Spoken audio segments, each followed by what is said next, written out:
Hello everybody, it's Claire here from Sewn by Claire, and today we've got one of those follow along with me videos while I do something. I hope that's okay. And it's very hot over here. We've got 30 degrees over in southern Spain because it's the start of August, and so you know it's going to be hot. So I'm hiding in my sewing room. I've got a fan on the floor, so if you see my hair blowing in the wind, it's because I've turned the fan up because I'm getting hot, and I'm hoping that this isn't too small a dress for you, but you know, we all are the same, aren't we? Of a certain age, we all know that we get hot and we need to be cool. So I'm working on that basis, and hopefully you don't mind, because I don't mind. And if I don't do it now, we're not going to get a video done.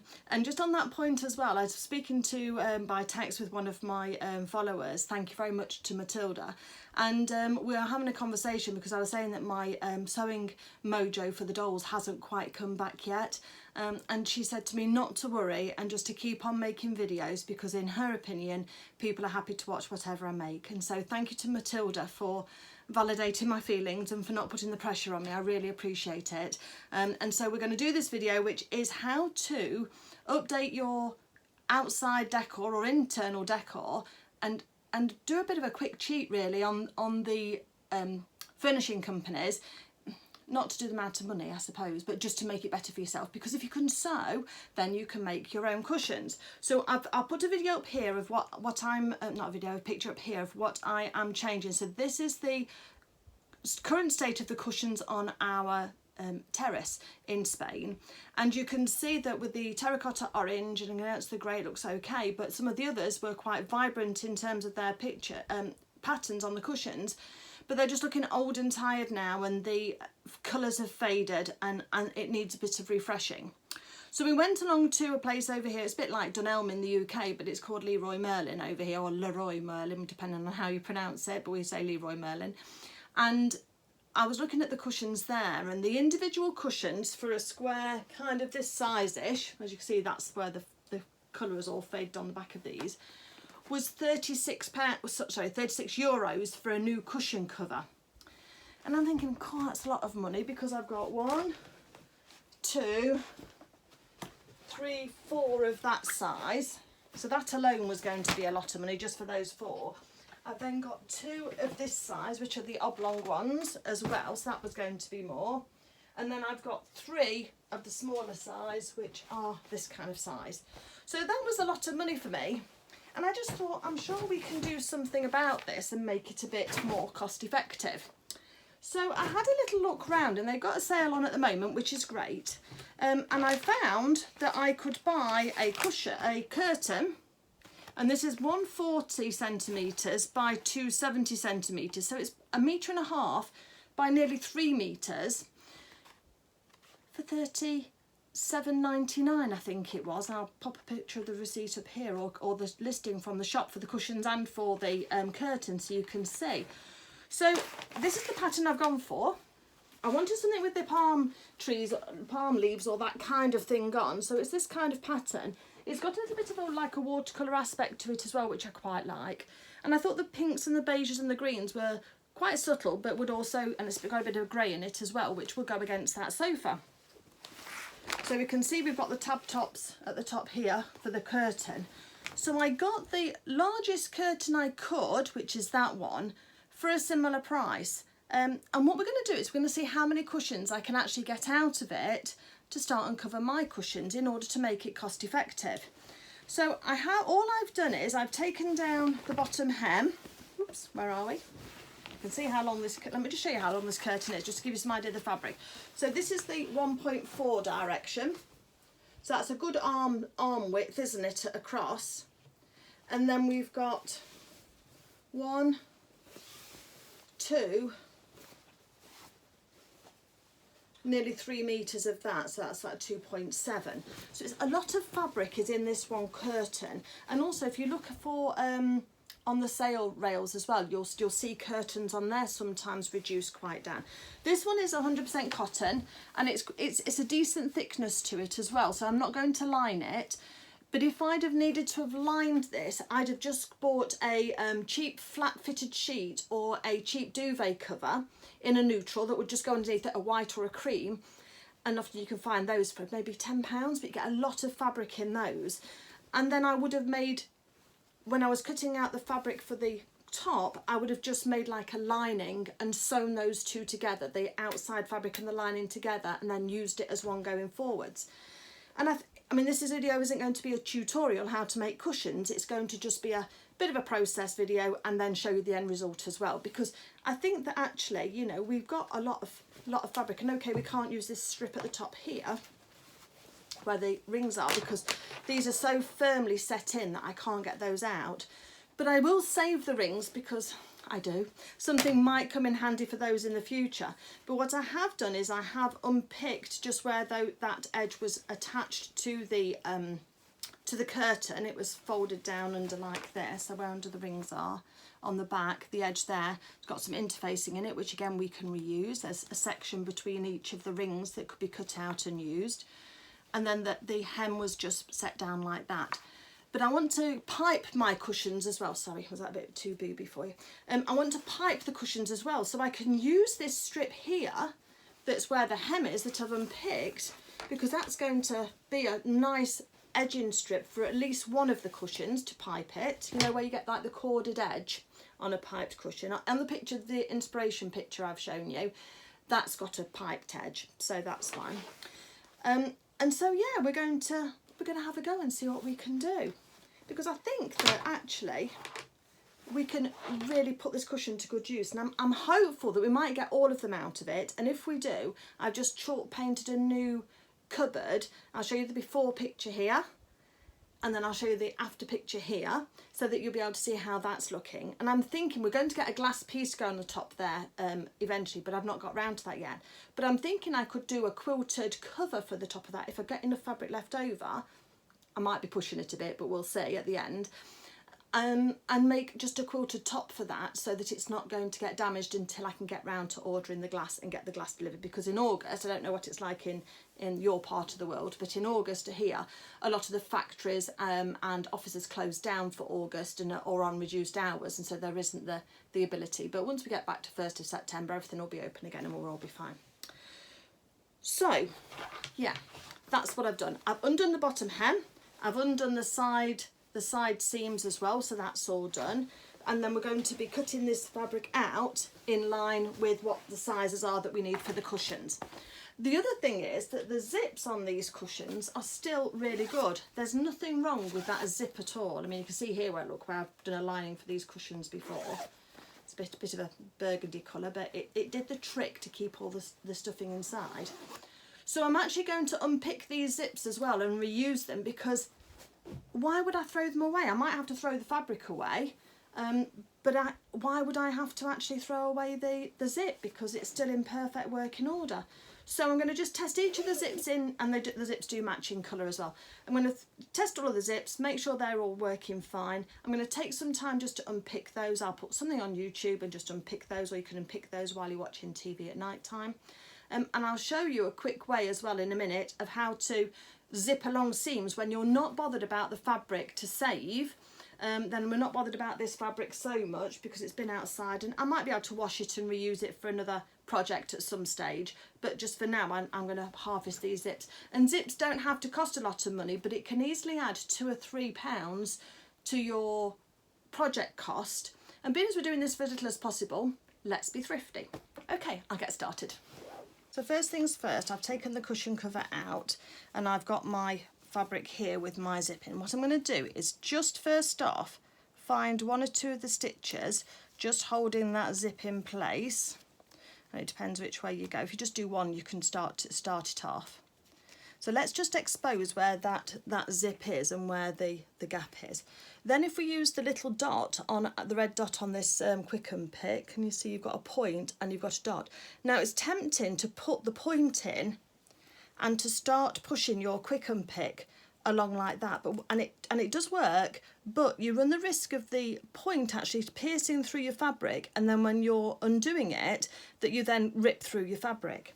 So the trick is that reason that little dot is there on the end there is to put that inside your fabric, and that separates out the two sides and keeps the point on the top.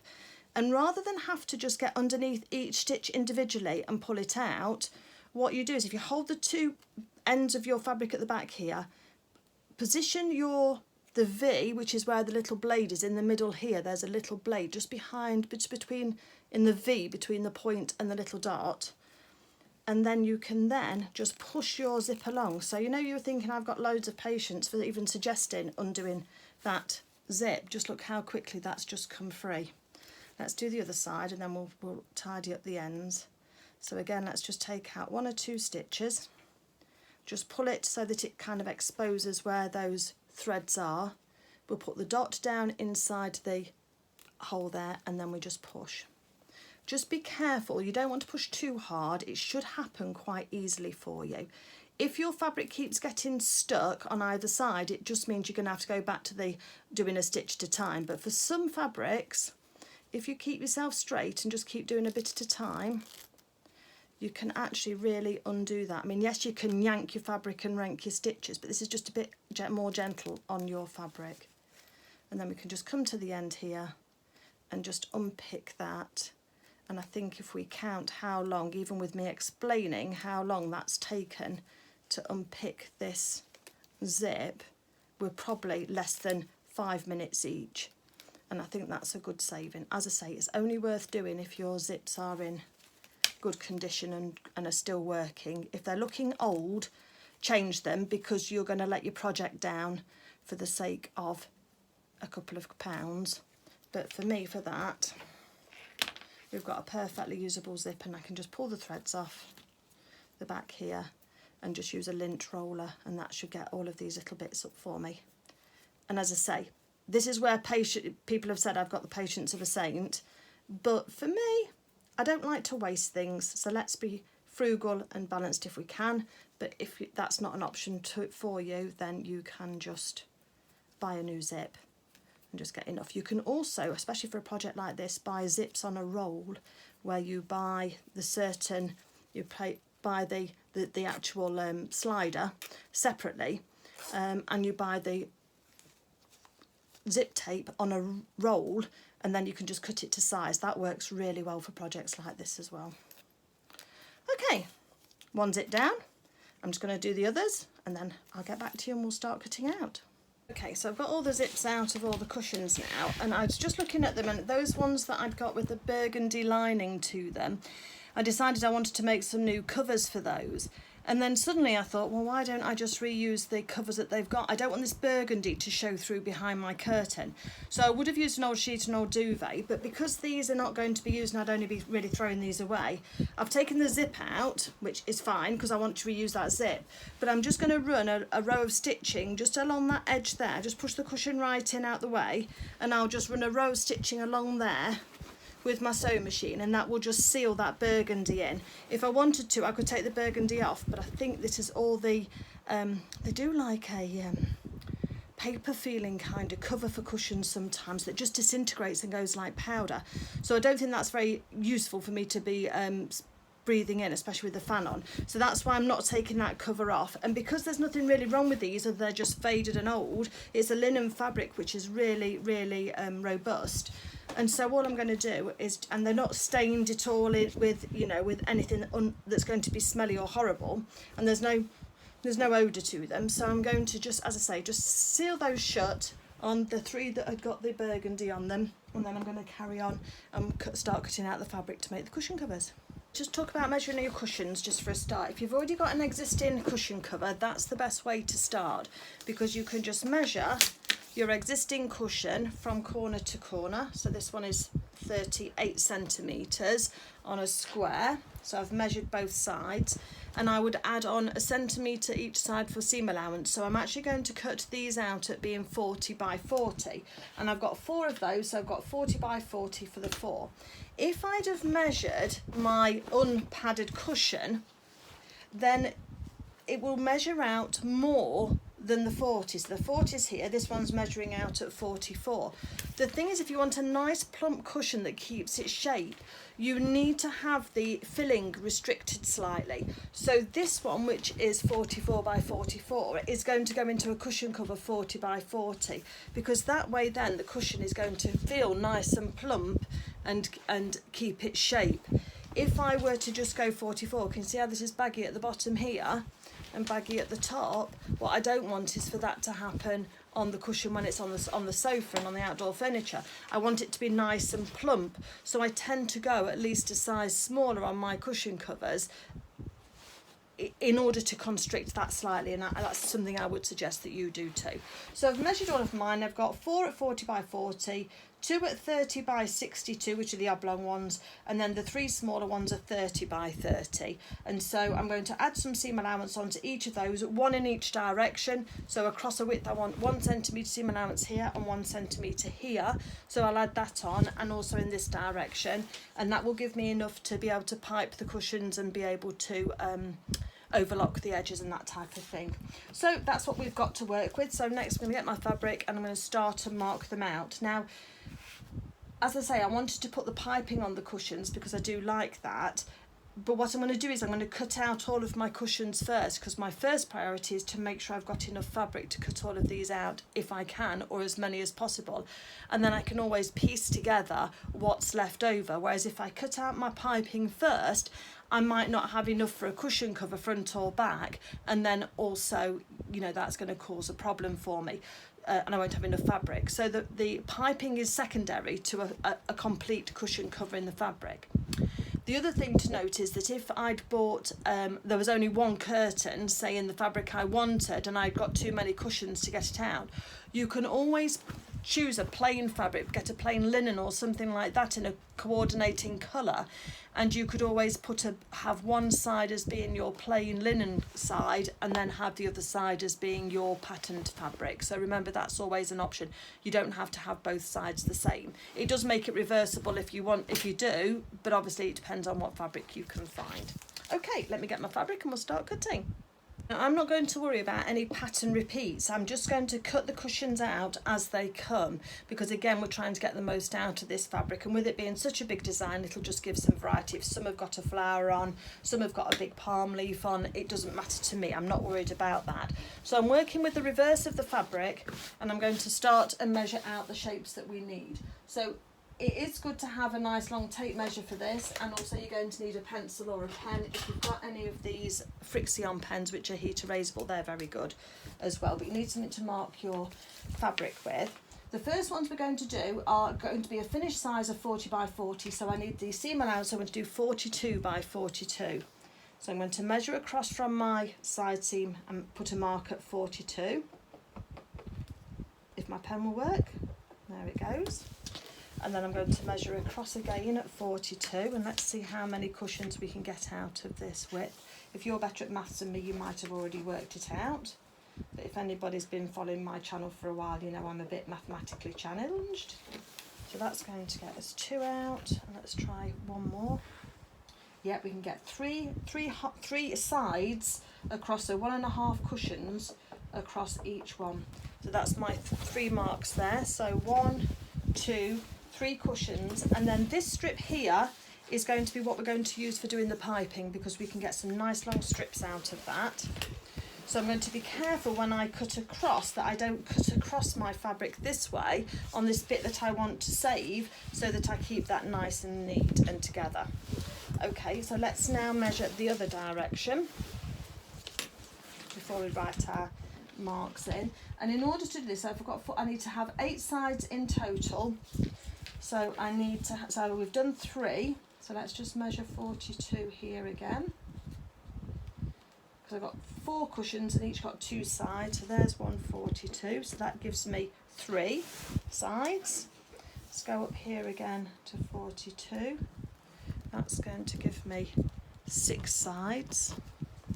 And then let's measure up again here, and that's going to would give me 9 sides, of which we only need 8, so that's fine. But we're still going to need to know. So find my mark, and then let's put this mark across here. So the next thing then is making sure that we're staying straight on our fabric. Now you can rip your fabric, you can mark it and rip it. I'm not a fan of doing that, I have to admit, but it is a good way to keep everything straight. The problem is that we don't know that this fabric has actually been cut straight in the first place. So what I'm going to do is I'm going to use my quilting rulers. I've got the weight of the fabric over the cutting table that side.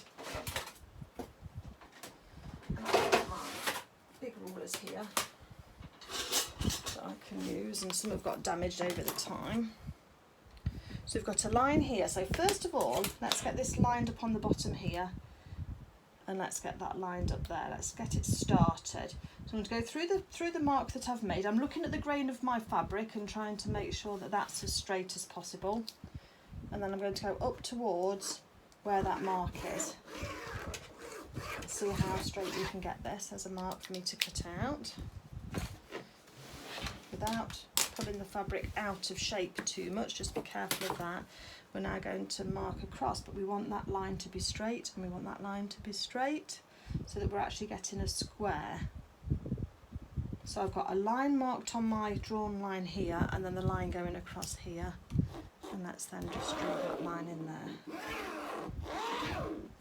You might be shouting at me, there might be other ways of doing this, but this will work for me. So what I want to just do is now just check that this is a square by just folding it up like that. If you can remember your basic trigonometry or geometry or whatever, that's giving me a square, and I'm happy enough that that's close enough to be a square that I'm happy with that. Okay, so that's fine. So let's now mark onto them. We've now got some lines we can work with for the others. Okay, it's time for a count up. So I've got 1, 2, 3, 4, 5, 6 sides for the smaller cushions. So that will give me 3 complete cushions. So that's the 3 smaller ones done. I've then got 1, 2, 3, 4 sides for the rectangle cushions. So that's the 2 cushions there, that's those done. And then I've got 4 cushions of the big ones, so I should have 8 of these. So 1, 2, 3, 4, 5, 6, 7. Oh, I've only got 7. Oh bother, I've only got, hold on a second, let me sure I've not missed one. Oh, there's one there, maybe that was the one. I thought I got the right number. Gosh, my heart dropped. Did yours for me then? So right, so 1, 2, 3, 4, 5, 6, 7, 8. Yes, thank goodness for that. So we've got those, that's the 4 larger ones, the 2 rectangle ones and the 3 small ones. So that's all those sides cut out. What I then did was had a look in my cord box, which has just disappeared off the back there, and I've got 2 different sizes of cord. I've got a thick one and a thin one. So what I do to measure, so I'm going to use the thin one on the smaller cushions because I think it'll be more in keeping with the size, and I'm going to use the thick one on the bigger cushions, hoping I've got enough there, but I should have. And the way I work out how much wraparound we need for the fabric is I take my piece of cord, I put it inside my fabric and wrap it over, and then decide how much I need at the end, and then I put a mark on my fabric like that. And then what I do is open it up and then use a tape measure and have a look and see, and that's about 1.5 inches or about 3.5 centimetres, and then I know that that's the size that I want to cut for that one. And likewise with the small one, I'll put the small one in and I'll wrap the fabric around it to tell me how much I need for that, and then I'll mark it, and again I'll measure that and see what I need, and 2.5 centimetres or 1 inch will be perfect for that. So then what I've done is I've done some maths, but I did use my calculator because you know I'm not very good on maths. So I took my cut lengths to give me a little bit extra. So on the 2 rectangle ones I did 32 by 64, so I added 32 and 64 together to give me the 2 sides. Then I times that by 2, which will give me all 4 sides, and then I times that figure by 2, and that then gave me, on the rectangle ones, that gave me about 4 metres then that I needed for that one. And I did the same on the others. So I've now cut out my thickest strip as well for my large cording, and I've also cut out the thin strip. Where's it gone? It's all getting mixed up together. And then I've cut out also the 1 inch strip as well for the other binding as well, for the smaller one. So I'm going to make all of that. Now we said, so that's that, and then what I found in my stash is I've got this trim here that I did a cushion for my bedroom in. It's just got little pom-poms on it. But when I put that against this fabric here, to see how that might look, excuse me, then I thought that that would look all right on the edge there. So I'm actually going to make the 2 rectangles with this pom-pom trim, because that uses that up nicely and it'll look nice and give it a little bit of texture and luxury. So I'm going to use this pom-pom on the 2 rectangle ones, so I don't need to make any piping for those. Sorry, I've got a frog in my throat. But I just thought it'd be interesting, because you know how we said at the beginning to see how much we've got left over of this curtain, bearing in mind that we've made 4, 5, 6, 7, 8, 9 cushions in total, and I've still got this fabric left. So I think that this one here is going to be enough to do a runner for the top of that unit that I was talking about, and also give me enough that I can cut out some binding for that. But that it just shows you how far these curtains go in terms of how much fabric you can get out of them. So what I'm going to do is I'm going to get on and finish the curtains now. I'll do a little bit of just showing you me making the, I keep saying sorry, I'm thinking as I'm talking, to show you how I make the piping for the cushions, and then I'm going to overlock all of the edges of the cushions before I start working with them, because this fabric, I don't know if you can see, has got lots and lots of whiskers coming off it. So I think before I do anything else with the cushion covers, I'll just overlock round all 4 sides of those, and that will then make it easier to work with. The piping will then go on to one of those sides, then the zip will go in onto both sides, and then I'll sew around the outside. But I'll just show you a bit of footage just doing that, just so you've got a bit of interest, so you can see. And then I'll come back to you at the end when we have actually finished all of the cushions, and just show you how they look on the sofa. And then what I wanted to do as well was just to work out the saving, really, because we've not had to pay for zips because we're recycling those, and then depending on what you've got in your stash, you don't need to put piping around yours if you don't want to, but you can buy this fairly inexpensively, but again it depends on your budget. And we can then see what the savings been, and you decide whether it's worth your while or not. Okay, let me crack on. Okay, so we are a little bit later on, and I have already completed some of the cushions, but what I've found is that I've underestimated how much of the thick piping I needed. So I'm going to actually just show you how I do that and join it. So this is the thick piping that I'm using, and I showed, oh, excuse all the threads, it's been down on the floor. And so what I do is, I've already shown you how to work out how much of a strip of fabric you need, and I think we had that at an inch and a half wide. Oh, it gets all tangled up as you're working with it. That's the trouble with piping. So I've got what's left of my cushion here, my curtain here. So let's just have a quick look, see how much we're short. We're short most of it, so I obviously didn't quite calculate it correctly. So I'm just going to hold the piping cord up against one edge, if you like. Ignore that this is already covered with fabric. I'm going to add some on. So we've got sort of like 1.5 sides already done. So I need double this amount. So I'll do double in a bit. So what I'm going to do is find a strip of fabric, which is going to be used in this one. And then I'm just going to work out by holding it along with my piece of, so probably if I go up to the top here, we'll probably be about right. So let me just cut that strip off just there. That can go back in my area. And then what I'm going to, so I've taken a piece out one side, so let's hope I've got enough on this other side. And I use a rotary cutter. This is where having cross supplies does help. So yes, we've got 1.5 inches there. So I'm making sure, you can see I've got a little step here in my fabric. I'm making sure not to use that side. Nothing worse than getting halfway down and realising that you're cutting off the side that you didn't want to use and that you've then not got enough. And so I'm just going to put my quilting rule on the 1.5 inch mark and use my rotary cutter, just being careful I don't catch my cushions that I'm saving. And I find that sometimes going over it twice helps.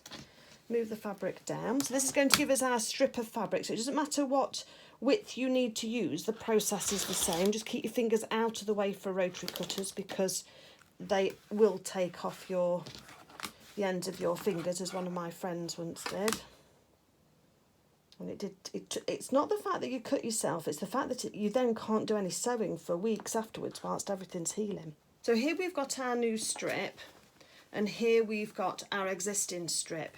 So all I'm going to do now is just take my quick unpick, and I am going to undo about 1 inch, 1.5 inches. Just watch your fingers because the point on there will go into your skin. Sewing's full of hazardous things, isn't it?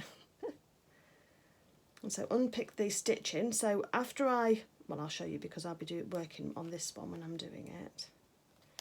So it's a bit of an A to Z how to make piping because I needed to use some more. You might not have done this and might not realise just how easy it is to make piping yourself and to coordinate. You don't have to buy the ready-made. Okay, so let's just pull out some of the threads that we've loosened off with our quick unpick. And then we're going to put this fabric right sides together, but you can't just join a strip of bias like that, generally speaking in quilting, because you get a really big lump just where your join is. Okay, so what we do is we join it on the bias. So you take your strip and open it out. So you could have 2 strips just flat like this. It would still be the same. And we're going to put one across the other like that. Might need a little bit, I'm going to need a little bit more room to work with. This is why I say don't criticise yourself when you get the quick unpick out for whatever reason. It's a tool, it's just there to help you. Okay, so this one we're going to add some more strip on. So I've probably got about 2 inches to give me space to run with. And then, so right sides go together, so just plonk one on the other. I'm not worrying about my pattern matching, but if you can match it, so onto the green, then that always can often work out rather than a contrast, but it doesn't always work out that way. So right sides together at a right angle like that. So you make this one going up this way and one going this way. And I usually do it so I can just see a little bit spare. You can pin it if you want to, or you can just eyeball it if you want to, but we're going to sew diagonally across this one. I'll draw you a line so that you can see where we're going to be following, because we're going to go from outside corner to outside corner. We don't go on an internal corner like that one, can you see? So we're looking at the outside of this join here, and we're going outside on the diagonal to the outside. So let me just draw a line, roughly. Not very precise, but it'll do for what we need because I've got pins in it already. And I'm going to sew along that line there. So let me just fire my machine up just quickly. Just doing this, you can make your stitch length lower if you want to, you can reverse stitch if you want to, but I don't generally worry with any of that. Just make sure your fabric's not folded underneath. I literally just tend to just go straight across. Scissors. And then I take my pins out, but before I chop anything off, I just open it out to make sure that that piece of fabric, the lines are straight. You don't want it sort of coming off at an angle because you want it to be straight. And what this means is that then when you fold your fabric over, you've only got a very small bump in the middle there because the actual, wait, let me cut this off. So you cut this off, so give yourself 1/4 inch seam allowance. You're going to cut that off. And then you usually have some dog ears when you start to fold it out at the top or at the bottom, and you just take those out so that it's even. I usually press this seam open as well, but you can just finger press, which is fine.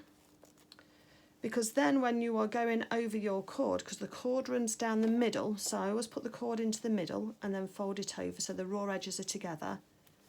And that is a much smoother transition across than it would be if you just had your 2 edges of your fabric joining together and then you're going over, because otherwise you've got joins on top of joins. And we only have really one on that when we're finished. So what I've done is, I've joined my new strip on, get rid of the bits that we don't want, made sure my rotary cutter is covered up, the blade is covered up. And so now, we take off some of these bits where we just joined that. I can now encase with my seam open my piping cord in the middle of my strip of fabric, and I'm going to go to my sewing machine.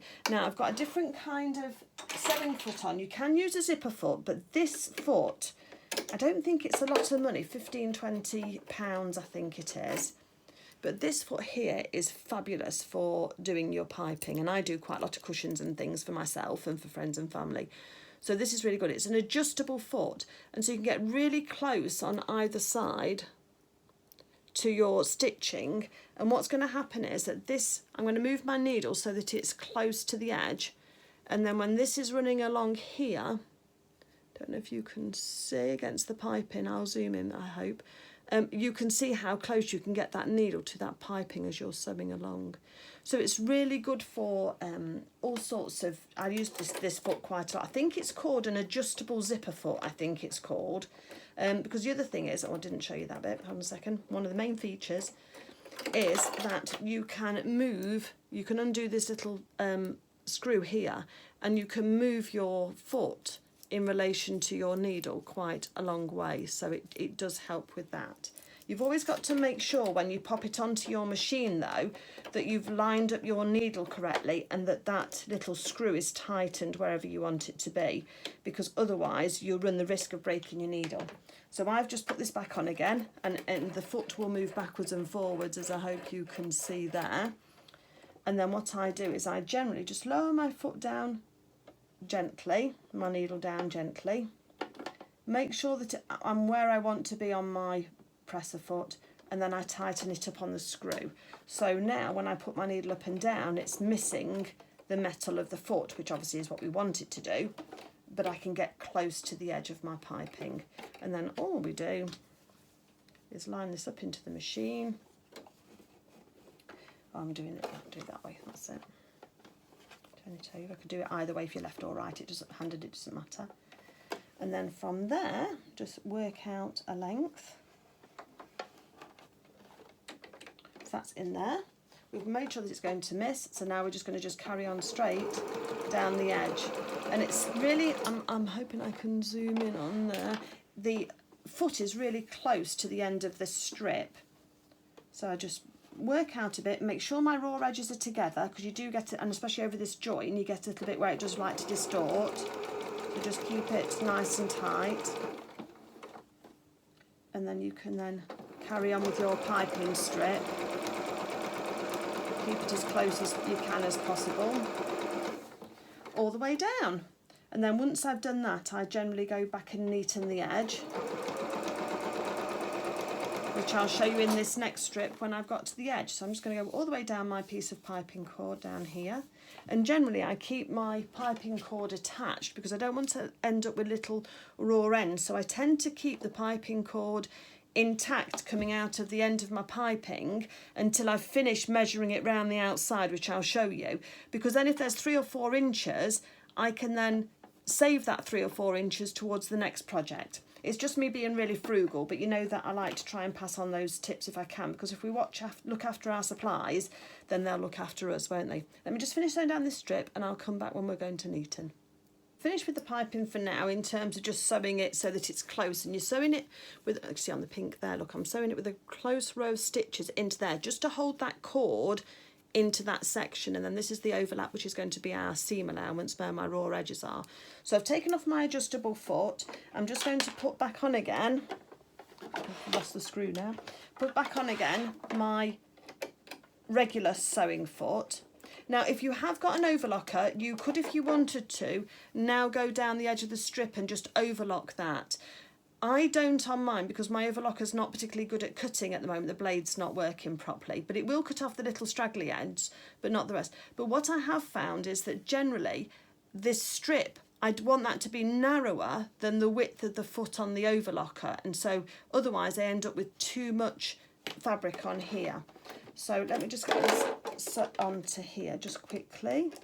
And just changing your feet over is a really useful thing to be doing. It's definitely something that will elevate your sewing rather than trying to use the same foot for everything. And then all I do, let's take off those starting threads, which I hadn't done. I'm just going to set my machine up for a zigzag stitch. And on here, the edge of the presser foot will run in the channel because I've got it set up that way. So let's go on to my correct stitch. And I'm just using the standard settings, and it's just going to start off sewing for me. And it's just going to neaten up that edge. Just keep my finger to the side here to keep the piping pushed over. You're just trying to go over the edge if you can do. Normally mine's set up so it's about right.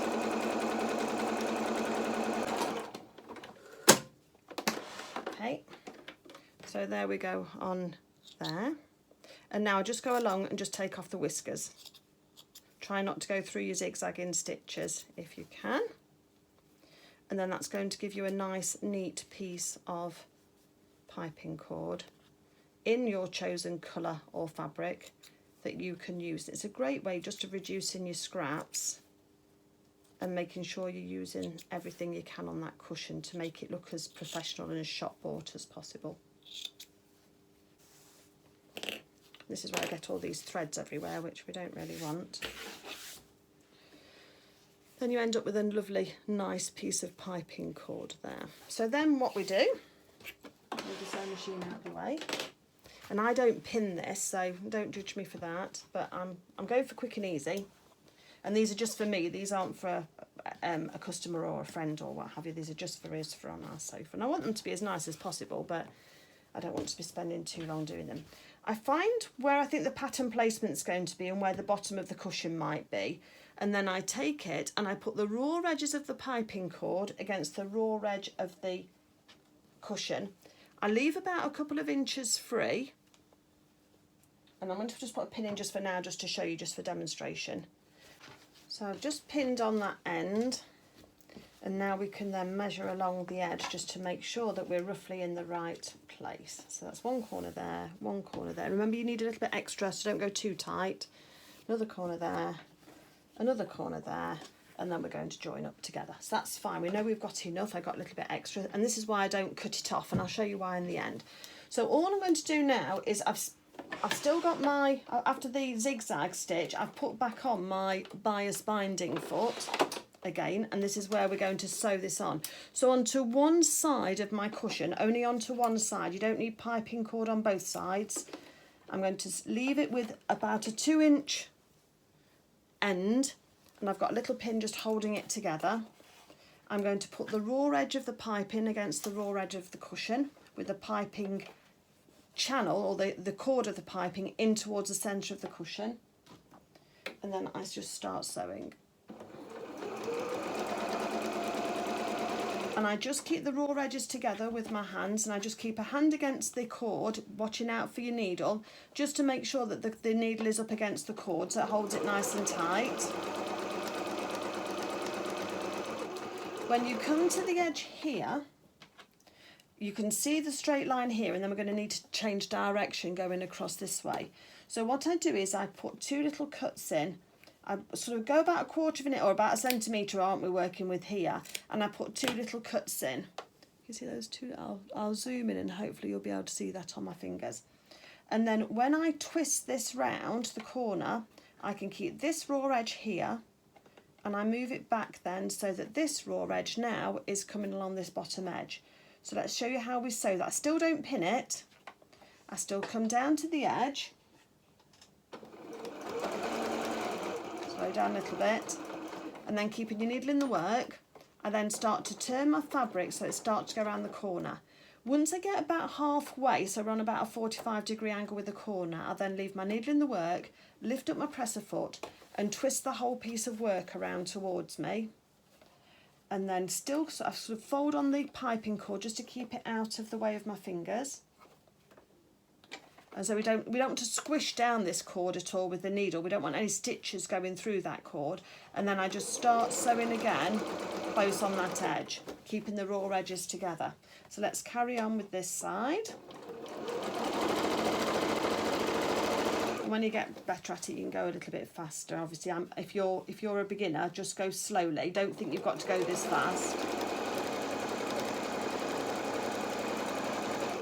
Just making sure that your raw edges. Cushions are quite forgiving in this respect. That's why you can kind of. It's not like a piece of clothing. So we're coming down to this corner again. So I'm going to do. Oh, we're just on a join there. That's unfortunate. But because we did that bias joining of the cord, it's not going to be too bulky, so just coax your fabric around the corner so it's going, so you can see coming down and around here. So let's carry on down here, take some stitches around the corner, needle in the work, lift up the presser foot, and around we go. And what that will do, gives you a nice edge. I'll probably see on there, look, because there's my cuts that have opened out. And you see the two cuts, and it just means if you just have one cut, I think it puts some stress on the corner for me. Those two little cuts, just about 1/8 of an inch apart from each other, just enable your seam allowance on your piping just to go around there. So the corner on the actual cushion fabric is still intact. It's just those cuts in the edge there, and we've got a nice corner. So when we turn this round, all of that's going to go inside and bulk out. Then we'll have that nice corner of our piping edge. Okay, let me just carry on now down to here, and then I'll come back to you when I'm going to join the piping. The other thing that I meant to say is that this distance here, in order for me to be able to manipulate the piping cord and the seam allowance of the piping cord, is setting the seam allowance on the cushion. So when you get used to making your cushions, you just want to make sure that the distance, where's my, I allowed 1 centimetre of space, didn't I? So the seam allowance on there is just over 1 centimetre, which is fine. If it's 0.2 or 0.3, I don't mind, but if it's 1.5, then obviously I needed to really adjust my seam allowance. But that then allows you to have this edge against here, which you can then work with for your seam allowance for your cushion. Just turning the last corner just here, and I'm going to come down to where my cords are going to meet. I'm going to mark about 1 inch overlap on my cords. So there's my point of where my cords overlap, just there. There's 1 and 2, as you can see, one's green, one's brown. And then I'm just going to make sure that my cushion cover is straight so that I'm not cutting myself short. And I'm going to allow about maybe 1 inch, 1.5 inches, maybe. Do 1.5 inches just to be on the safe side. And then I'm cutting off my cord. And remember I said that I don't cut my cord off the roll. Let me just show you here, look. So now I've finished, I've got this bit extra. So all I do now is pull on the cord and it'll come straight out of there, and I can use all of that. If I'd have cut that off at the end, I'd have wasted all this bit of cord. So now I just take that off, wind that back on again. Obviously you can untangle it as you're going because it does get twisted, and then that's all then ready for another day and another cushion. So let's get back to this one then. We've just turned the corner, so let's just sew a bit closer down.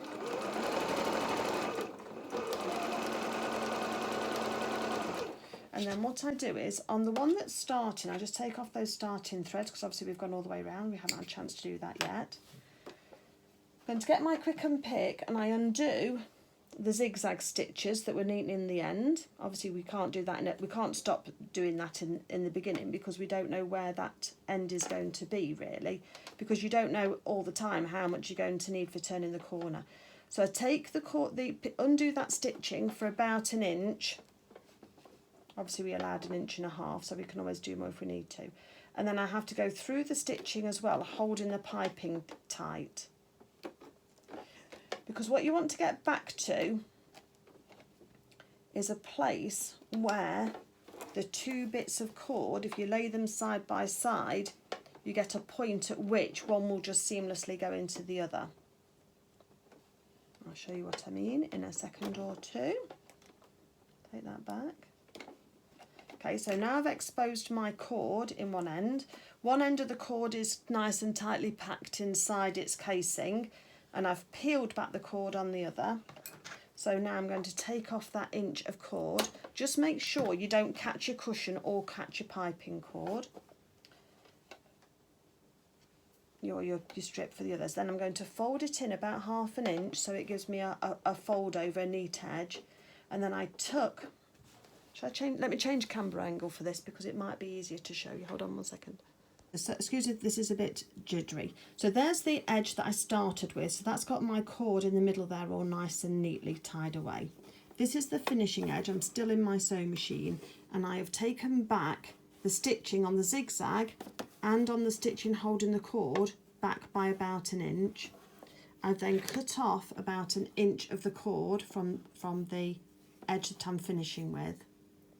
I'm then going to turn over about 1/2 inch of of the piping edge there, and I'm going to lay it the starting edge so that the raw edges match on that end. Oh, it's hard one-handed, isn't it?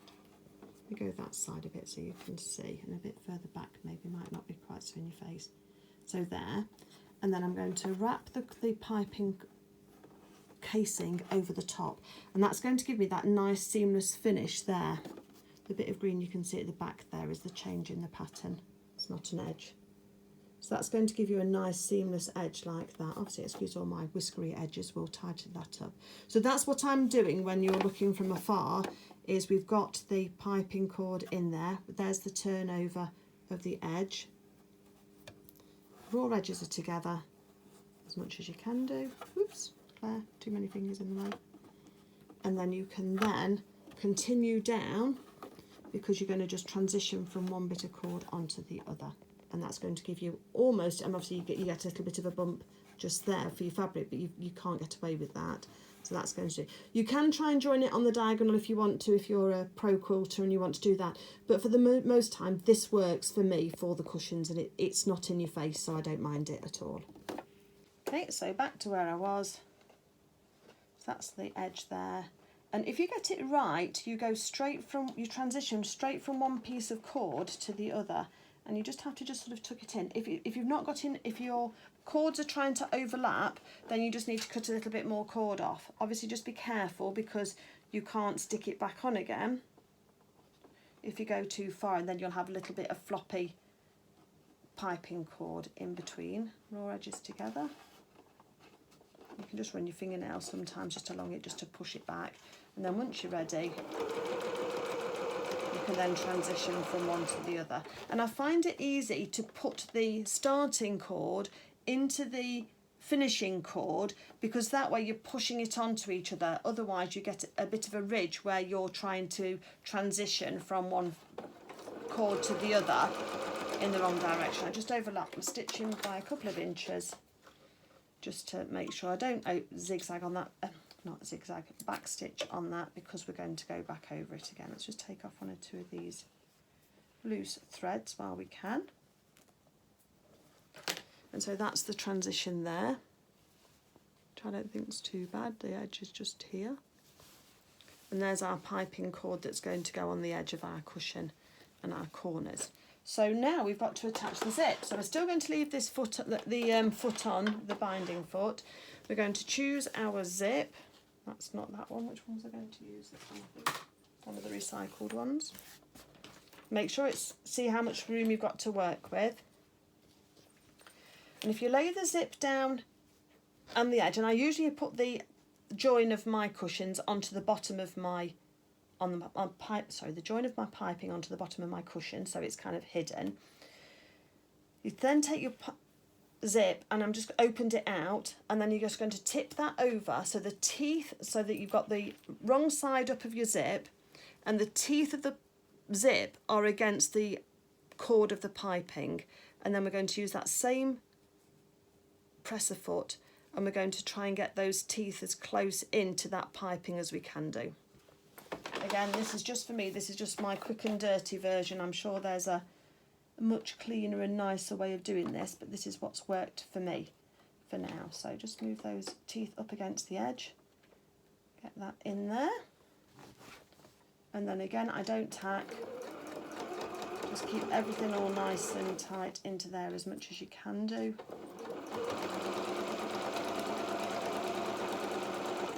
Just go back and check before you go too far, make sure you're happy with that, and I am. It's not as tight as it might be if you're using an invisible zip, but it'll work on these ones for me.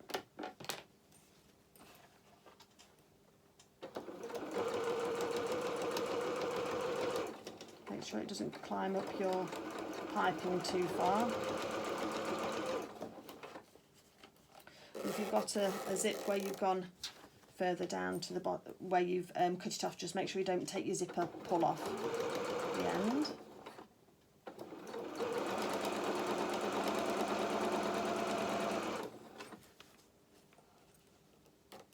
Take it quite close because it's quite long.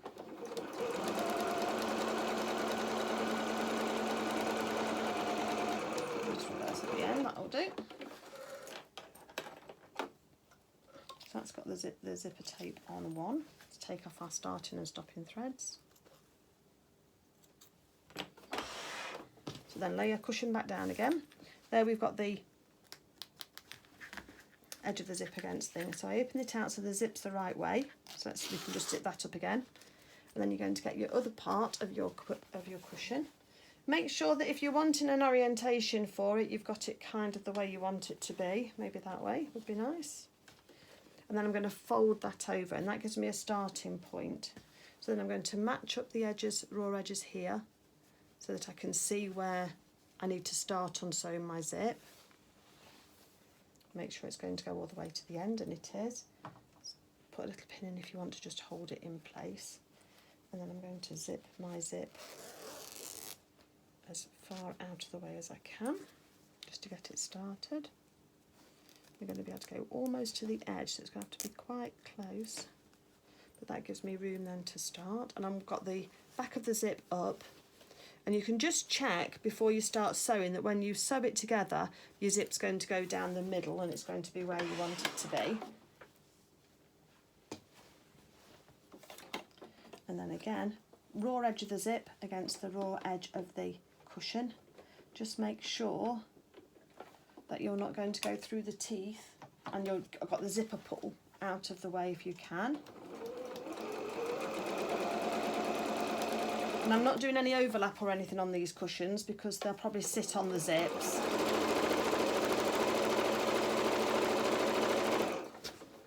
So this isn't as precise sewing as my doll's clothes that I make.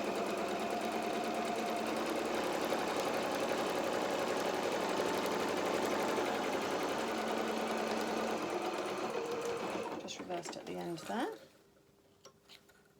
Just threads off. Let's try and take the threads off as I go.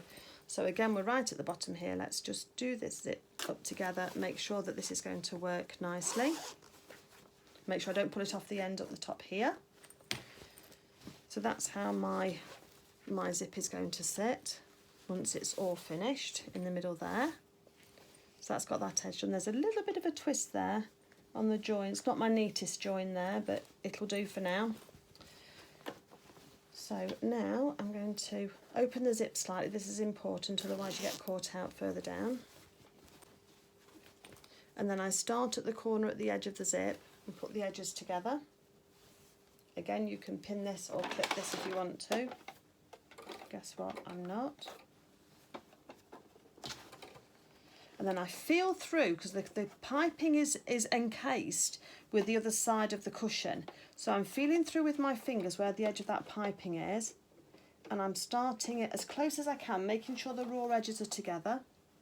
And then I'm going to do some stitches in reverse. And then I am running my presser foot down by the side of the piping as close as I can.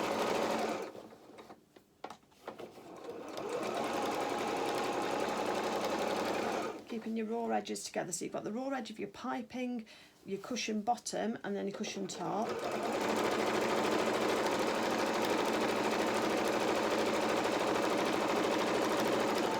I'm coming up to a corner, look.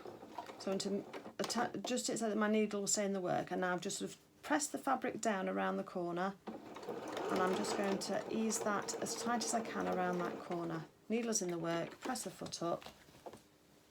Going to align my fabric down the bottom of my cushion so that I'm happy with that. Sometimes there's some excess, I don't worry too much about that, as long as it's there or thereabouts.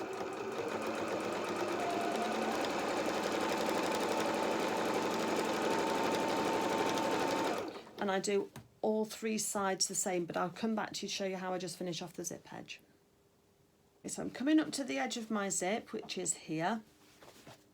And what I do is I move the teeth out of the way and away from the piping with my fingers, so the zip teeth are folded back, because I'm going to turn this corner, look for my stitching line where my zip has been attached, and I'm going to come in about 1 inch just to give that a bit of a nice edge. So I'm coming round the corner now slowly, change direction, make sure I'm just on the side of that, and I go slowly on this bit here, because you're going to start and go through. Oh, we've run out. Look at that, we've run out of bobbin thread. Bobbin chicken didn't work on this one, so let me just fill my bobbin. Okay, so I've just sewn about 1 inch, so I've just sewn through and then just reversed. Then take the needle out of the work. This just kind of puts like a stopper on the end of the threads, and I had to join my bobbin, so that's why I'm just taking those ones off, but you won't have those. And then we come back to where we started and take the threads off, and we're going to do something similar. We've just got to make sure that we're going through a nylon. Obviously I'm sewing through a nylon zip. I wouldn't be doing this if I was sewing through a metal zip. You're just kind of feeling for that gap in between the cushion and the teeth of the zip. And I'm coming back here where we started, finding the edge of the piping because we want to leave that intact. And you're just trying to go in that little gap just between the piping and the zip teeth. Hopefully not catching your piping, but you might do. It might just be one of those things. Feel free to hand sew this section as well if you're not comfortable doing that. Okay, so this is why we needed to leave our zip open so that we'd got access to the inside. Take off any threads, just to neaten it up. Put your hand inside and open that zip up. And then here's where we're going to just push those corners out. So just give the corners a bit of a wiggle and they will push out quite nicely. And those corners have actually got the thread in, the seam allowance in, so it does help. I've got some threads here. Let's just do a bit of quality control while we're doing this. And I'll find one of my cushion pads. So there's the edge, look, where I've just sewn the edge of the zip, but I've not gone through the piping. See if this one's okay as well. Hopefully it is. Got a thread there. Let's take that one off. Cushions are thread hungry when you're sewing those with all the zigzagging and all the overlocking, but that one's fine too. So it almost makes like a zip stop before the edge. You can remember when we started sewing down here, we were starting at this edge and just going straight down. We didn't do anything here, so that's why I've just gone back and just sort of sewn between the piping and the zip teeth just to give us that edge.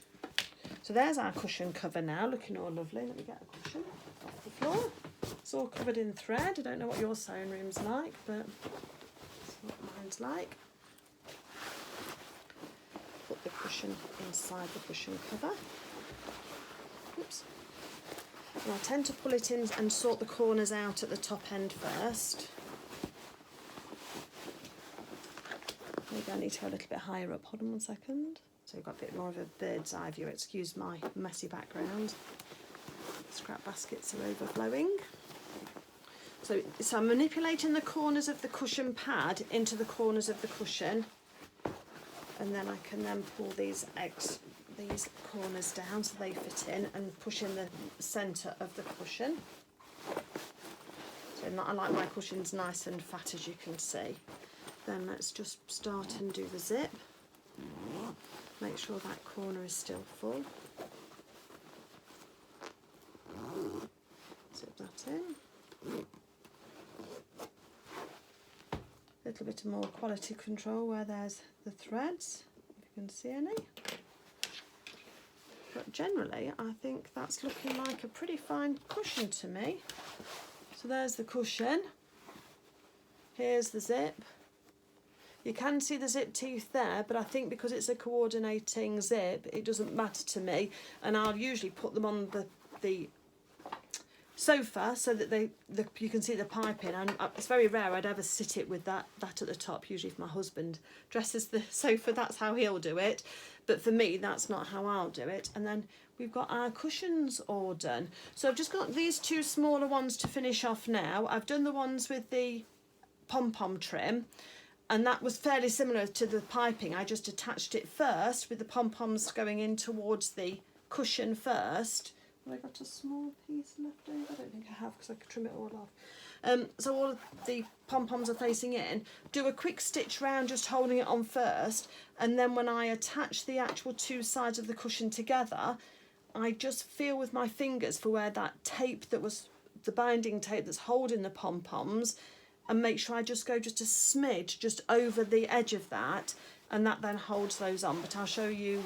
Oh, I've got one here, look. Oh, Claire, forgot. This is the pom-pom ones. So the idea is that when you look at the pom-poms, you can see the holding cord and the little pom-pom, but you can't see any of the tape sticking out. That's the plan with those, and that's how the zip looks on that one, look.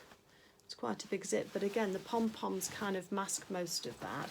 But I think that pom-pom trim works really well just to elevate and just to make it nice. So you can get all kinds of decorative trims, some with crystals on and those types of things. You've just got to be careful that your pom-poms, you've not got a space where one pom-pom is folded inside your cushion when you sew, because you'll get a gap. And sometimes where you join your pom-poms, can't remember where I joined mine, you'll sometimes get a little bit of an uneven spacing. So again, I generally put my join on the bottom where oh look here, look. Can you see those two there? They're slightly closer together. That one and that one are closer together than the rest. That's just because of the join just there. Show you the spacing. But again, you hardly notice that. And if I sit my cushion down on the zip and on that side of pom-poms, you won't see anyway. So just pay attention to your pattern placement so that you've got, I wouldn't want that flower to be facing down ideally, but sometimes it's just the way that it is. But once I've got all of these finished, I'm just going to finish those two in a second, but just for now, for the purposes of the video, let me just show you how much curtain I've got left. I've got a small scrap there, look, little square, which I do save those, which is a bit sad of me, I know. And I've got this bit here from where I had to cut off some extra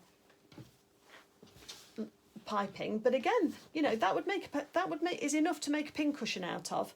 So again, I do save that, or a little needle book like this one. There's enough there for the cover of a needle book. So again, I do save it for projects.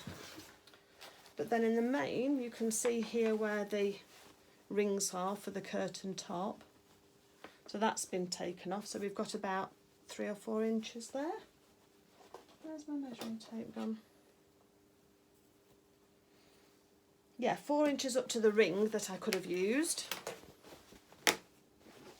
And then we've got a strip that runs down here. So this strip here I would save, because you can make some packing pods, or you can make something for a house, or I mean, it would make another smaller cushion if I'd got another smaller cushion. So I could have got another couple of cushions front and back out of that, maybe not more than one more cushion by the time you finished, because it wouldn't have been enough. But let me turn the camera around. I'm going to insert some pictures here of how they look on my sofa now, just so that you've got that. Just to warn you, it's another day, I haven't got any makeup on, so just excuse that, but I just wanted to get all of this wrapped up as quickly as possible.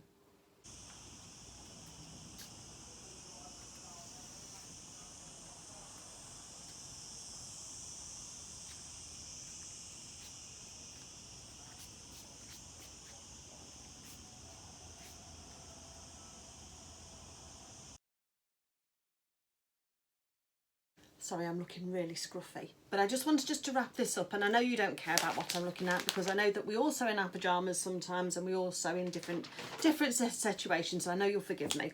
Anyway, just been back onto the Leroy Merlin website just to do a quick tot up. So you could buy the fabric itself, which is 280 centimetres long, and you can buy, sorry, 280 centimetres wide, because in Spain they do extra wide curtain fabrics, so it would be 280 wide, nearly 3 meters wide.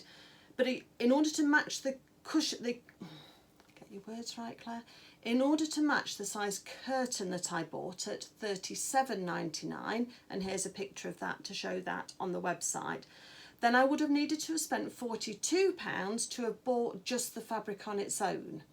So if I'd have bought the fabric on its own, per metre at £27.99 a metre, I think it is, I'm working again from memory, then I would have had to have spent £1.5 meters on that, roughly, give or take 10 centimetres, and that would have been €42. I keep talking pounds, don't I? Euros.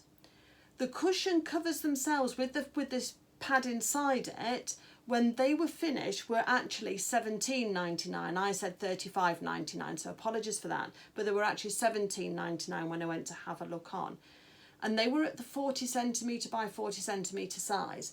Now, that's this size here that I've made. So I've made 4 of these in total at 40 by 40. So if I had just bought those cushions alone and ignored the fabric and ignored the curtain, then that would have cost me nearly €72 for these 4 cushions.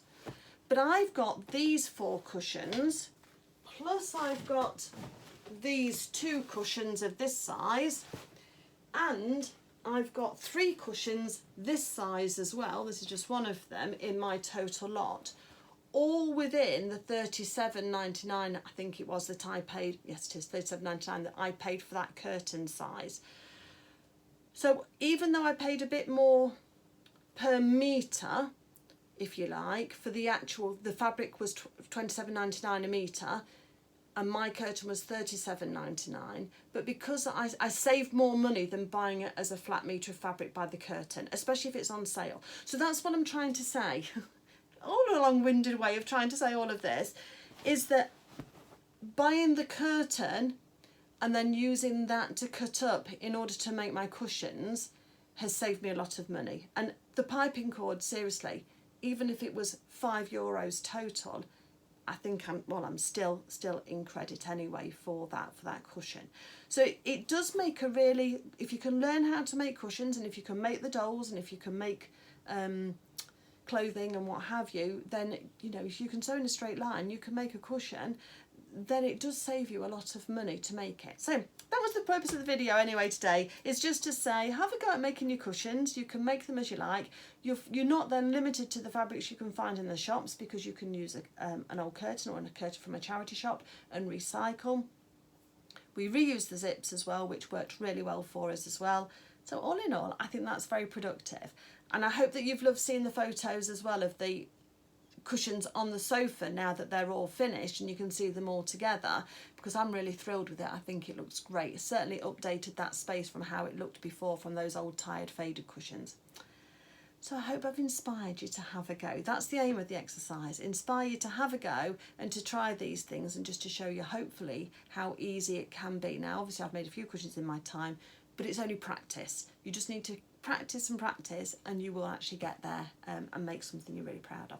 So thank you for watching. If you've enjoyed the video and you like my content, please feel free to subscribe to my channel. I'd love to know that you're here. I've just hit the 3,800 followers point, and I'm at subscribers point, and I'm just really thrilled with that. So now I'm just chasing the 400, not 400, the 4,000. Obviously 400,000 would be lovely, but 4,000 subscribers. So if you do watch my channel regularly and you're not yet a subscriber, I really would appreciate you just pressing that button. Otherwise, giving me a thumbs up is great too, and if you want to leave me a comment as well, then I always reply to those, and I'm always thrilled to hear from you if you have a go or have inspired you to have a go.